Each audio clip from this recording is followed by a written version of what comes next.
जय हिंद। बहुत स्वागत है आपका। आप देख रहे हैं लाइफ टाइम्स। मैं हूं आपके साथ पिंकी धनखड़।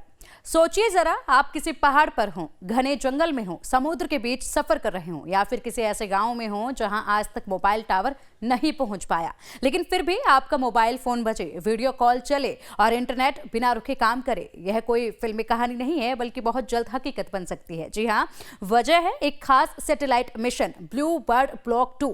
दरअसल मोबाइल से बातचीत और इंटरनेट की पूरी दुनिया बदलने की तैयारी हो चुकी है। 24 दिसंबर को भारत से एक ऐसा सैटेलाइट लॉन्च होने जा रहा है जो मोबाइल टावरों की मजबूती को खत्म करने की दिशा में बड़ा कदम माना जा रहा है। इस मिशन को अंजाम दे रहा है भारत का भरोसेमंद अंतरिक्ष संगठन इसरो, और यह सैटेलाइट अमेरिका की कंपनी AST स्पेस मोबाइल का है, जिसका नाम है ब्लू बर्ड ब्लॉक 2।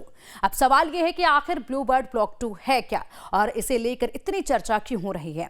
आज तक मोबाइल नेटवर्क कैसे काम करता है, पहले इसे आसान भाषा में समझ लेते हैं। जब भी आप कॉल करते हैं या फिर इंटरनेट चलाते हैं तो आपका फोन पास के मोबाइल टावर से जुड़ता है। टावर से सिग्नल आगे नेटवर्क तक पहुंचते हैं और फिर सामने वाले तक पहुंचता है।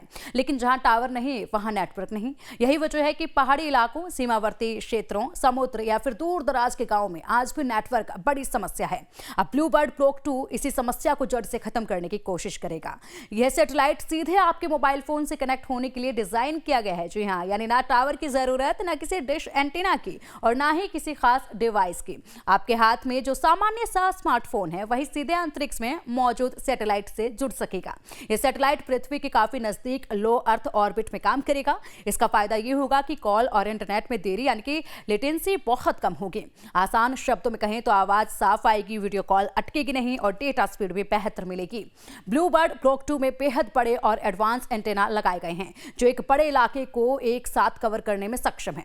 इसरो इस सैटेलाइट को अपने भारी भरकम और ताकतवर रॉकेट LVM-3 के जरिए अंतरिक्ष में भेजेगा। यह वही रॉकेट है जिस पर भारत भविष्य में गगनयान जैसे मानव मिशन भी भेजने की तैयारी कर रहा है।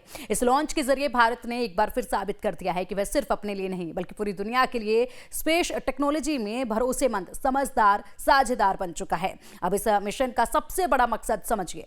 दुनिया में आज भी करोड़ों लोग ऐसे हैं जिनके पास मोबाइल तो है लेकिन नेटवर्क नहीं। कहीं भूगोल आड़े आता है तो कहीं लागत। ब्लू बर्ड ब्लॉक 2 जैसी सैटेलाइट तकनीक इन इलाकों में डिजिटल क्रांति ला सकती है। शिक्षा, स्वास्थ्य, आपातकालीन सेवाएं और ऑनलाइन कामकाज उन जगहों तक पहुंच सकता है जहां अब तक नेटवर्क सिर्फ सपना था। आपदा के समय भी इसका महत्व बहुत बढ़ा है। भूकंप, बाढ़ या तूफान जैसे हालात में अक्सर मोबाइल टावर सबसे पहले ठप हो जाते हैं, लेकिन सैटेलाइट आधारित कनेक्टिविटी ऐसे समय में भी काम कर सकती है क्योंकि इसका जमीन पर मौजूद ढांचे से सीधा संबंध नहीं होता। इस मिशन को भारत और अमेरिका के बीच तकनीकी सहयोग के रूप में भी देखा जा रहा है। भारत की लॉन्च क्षमता और विश्वसनीयता पर अंतर्राष्ट्रीय कंपनियों का भरोसा लगातार बढ़ रहा है। इससे भारत का कमर्शियल स्पेस सेक्टर और मजबूत होगा और आने वाले समय में ऐसे और बड़े विदेशी सैटेलाइट भारत से लॉन्च हो सकते हैं। हालांकि यह भी समझना जरूरी है कि यह तकनीक एक दिन में हर मोबाइल तक नहीं पहुंचेगी। शुरुआत में इसका इस्तेमाल चुनिंदा क्षेत्रों और साझेदार टेलीकॉम नेटवर्क के साथ होगा। धीरे धीरे इसका विस्तार किया जाएगा, लेकिन इतना तय है कि यह लॉन्च भविष्य के उस रास्ते की नींव रख रहा है जहां मोबाइल नेटवर्क की परिभाषा ही बदल जाएगी। तो कुल मिलाकर ब्लू बर्ड ब्लॉक 2 सिर्फ एक सैटेलाइट नहीं है बल्कि यह उस भविष्य की झलक है जहां दुनिया के किसी भी कोने में खड़ा इंसान अपने मोबाइल से जुड़ा रहेगा। 24 दिसंबर को होने वाला यह लॉन्च भारत के लिए भी गर्व का पल है और दुनिया के लिए एक नई कनेक्टिविटी क्रांति की शुरुआत है। मोबाइल से बातचीत की दुनिया अब जमीन से निकलकर सीधे अंतरिक्ष तक पहुंचने वाली है।